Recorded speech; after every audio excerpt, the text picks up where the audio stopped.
And welcome back to Echoes of the Wandering Inn, where the leveling never stops. My name is Paul. And I'm Geoff. We thank you so much for tuning back in. It feels like it's been a while for us, but it's regular day as usual for y'all. With the magic of pre-recording, we never missed a week. Before we get into the chapter, as always, follow us on all the socials. I have been recently posting on the Wandering In subreddit and the Wandering In Discord. So everyone who's come from there, welcome and thank you for listening. Yeah, welcome to our chaos. And obviously we have all the socials on Instagram and Facebook, and there's another one. I can't remember what it is. Facebook, Instagram, somewhere else. Reddit. Yeah, that's all that. And only news we have is Wandering In news. Obviously the book 20 has just been announced, coming out probably sometime later this year, which is super exciting for us. We can't even say the name because it's a spoiler for future. Yes, stuff. It is. But book 20 is coming out, so it's super exciting. So if we disappear for a week, it's because we both are reading it. And then, as always, the pre-orders for the first two books that we are currently doing reviews for. The Pirate Alba is doing the incentive. The Vault of Foreseen incentives, yes. Ooh, we got the bird ringtone. I'm so excited to hear them. Because I think they're at level 8 now, or yeah, I think they're on level 8 now. It's super exciting. So thank you for going ahead and registering your pre-orders. And I still have to do that. So yeah, that's all the Wandering In news that we have for today. So we are going to hop right into chapter 36, which is really, it's a pain. Yeah, I would say that this chapter would be called The Road to Healing and Pain. So we start this chapter off with everyone's favorite downer, Ryoka, who is in extreme and utter pain. Oh, total pain. And she starts with an anecdote about how she'd previously broken her dominant arm. Yeah. Which, is interesting because have you ever heard of the broken bone theory? No.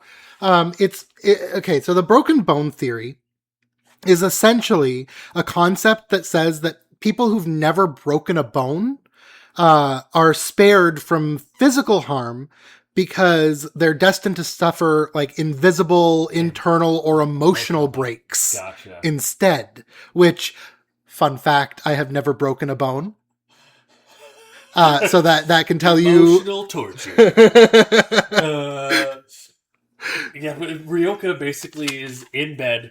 It's like late at night, and she's basically torturing herself. Like, why didn't I take the Magnolia's deal? And she's like hot and sick and sweating. Basically, she probably has an infection. Her leg is fucked. Yep.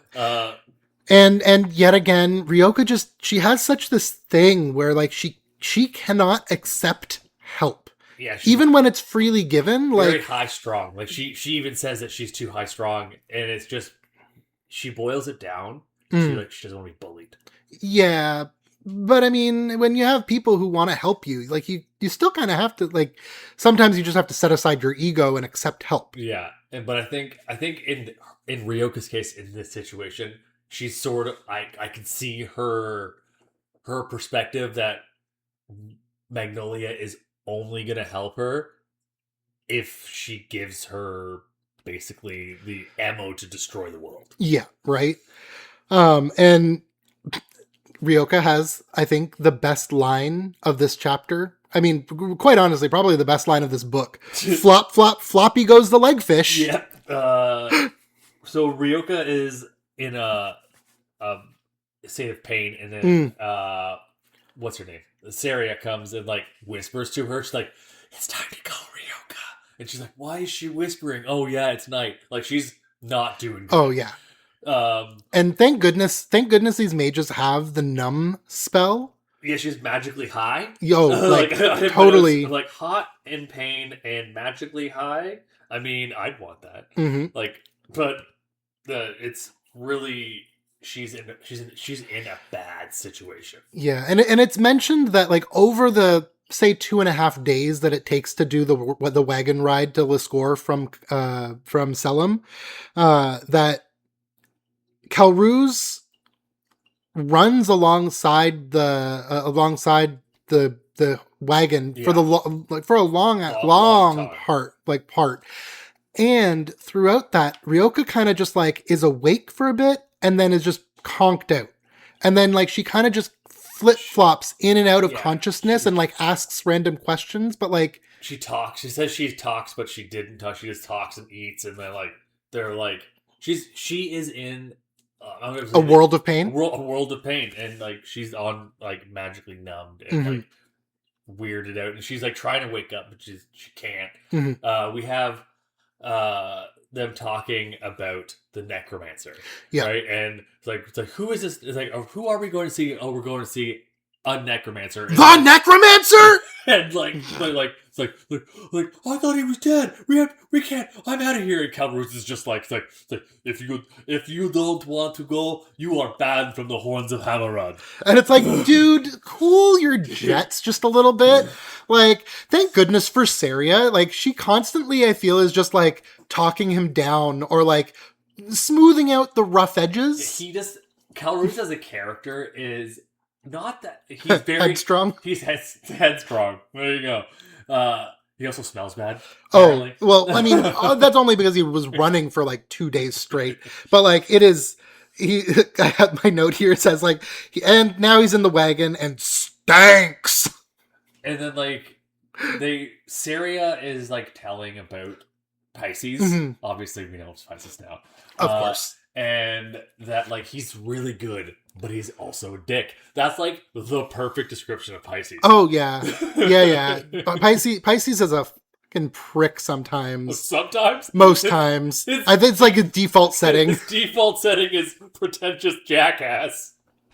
Yeah, and it's also revealed that Saria and Pisces went to Wistrom, and that they were kicked out because, or rather, that Pisces was kicked out because he accidentally killed people through his necromancy. Through his actions of necromancy, people died. Yeah. It's not that Pisces killed people with necromancy, that his dabblings in necromancy resulted in the death of people, which they do say that Wistrom is after him in some way, but like not like constant. Like she's not sure.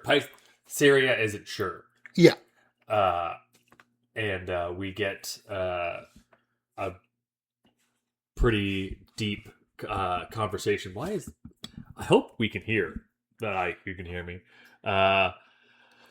Either way, so they're talking about Pisces and how he is quite good at what he does, but he's also a jerk. Yeah, Pisces is absolutely a jerk. But I mean, he also apparently knows his shit. While they're traveling through to Liscor, they happen across a band of goblins fighting another band of goblins. Yep.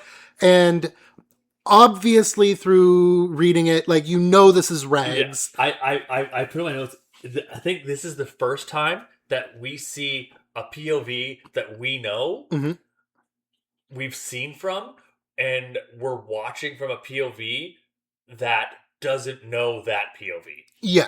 Like, we're typically normally when we, from other chapters, we've seen Aaron look at the goblins. And we've been from the goblins and from Aaron, and those characters know each other. Yeah. But the horns don't know the goblins. Yeah. Right? So we're like, and so like, they're talking about discussing literally killing the goblin. The smallest goblin that seems to be in charge. And it's like, oh, they're going to kill Rags. And thank goodness that they don't, because like I feel like the rest of the book is, again, Paul and I are up to date up to book 19, so we know some things that may or may not happen. Yeah, and Rags is it's really funny. Rags is saved by Cal Ruse's indifference. Yeah, yep. He's just like let the adventurers in this area take care of it. It's not worth it. Like, I don't know why I make Cal Ruse like Russian, but he kind of is. He kind of is. He's Russianish.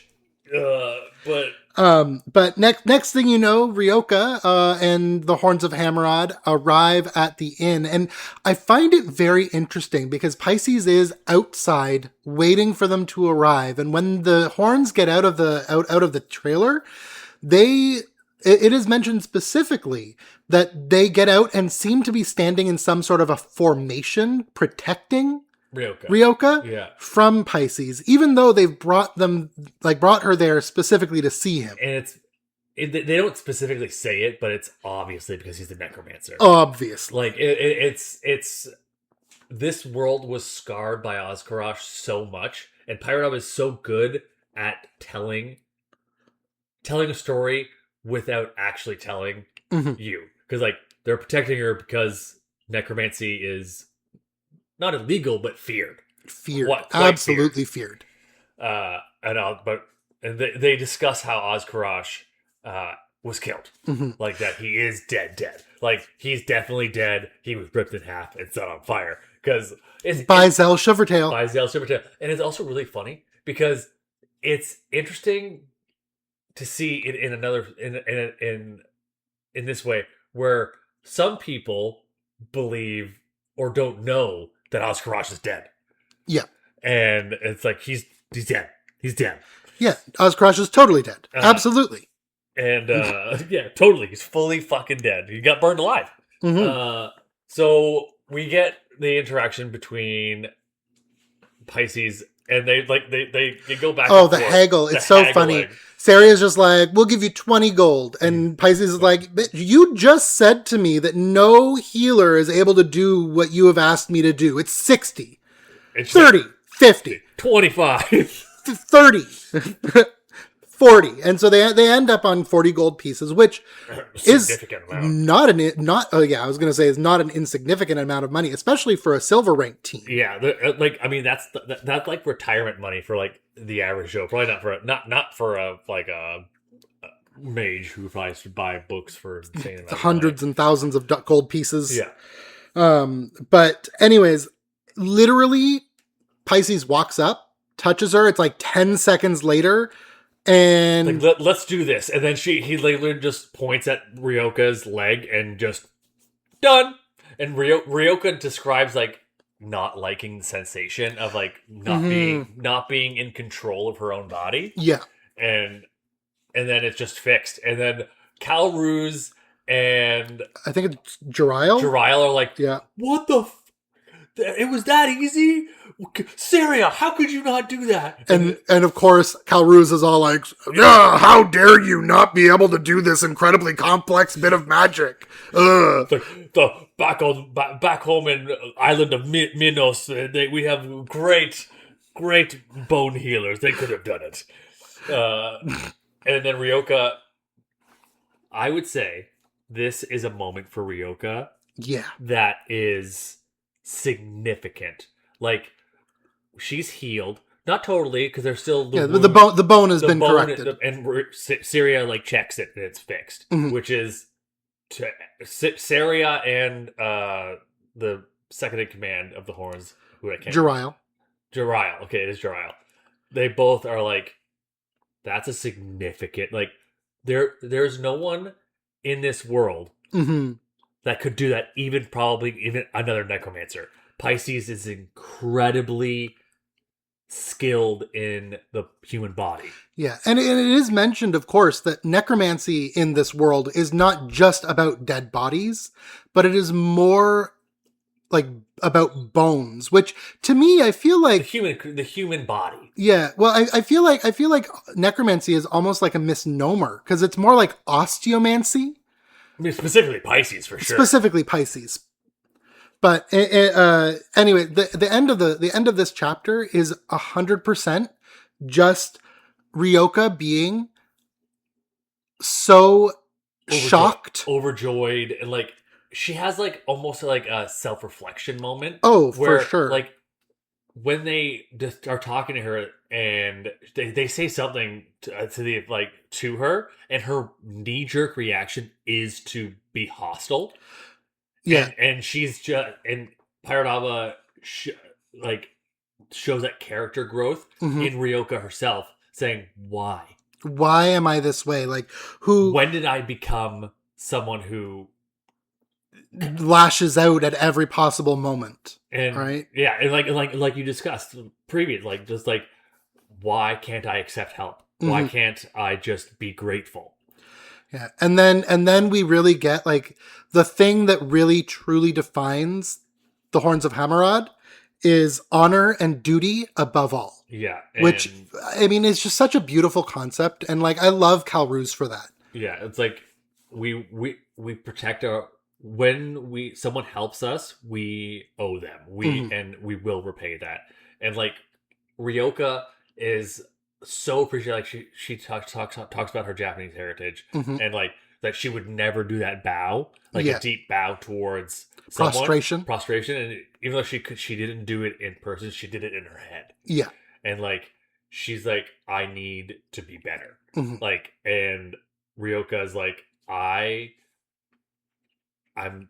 unbelievably thankful. Like it was there was an emotion in there that was like Ryoka hadn't really shown before.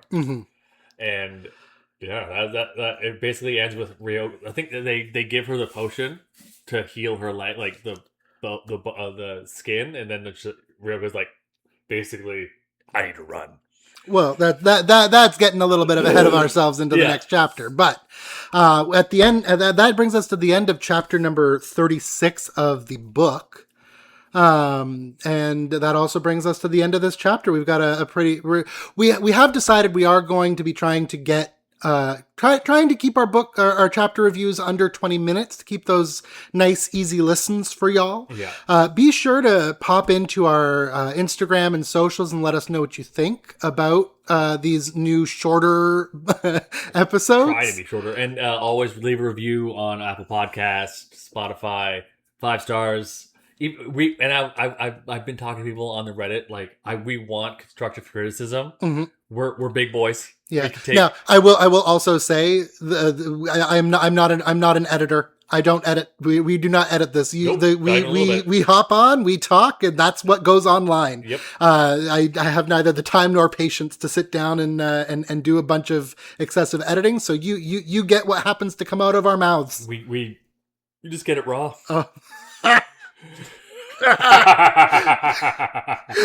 and with that, thank you so much for tuning in. We of course appreciate and love all of you. Keep on tuning in, and until next time, keep leveling.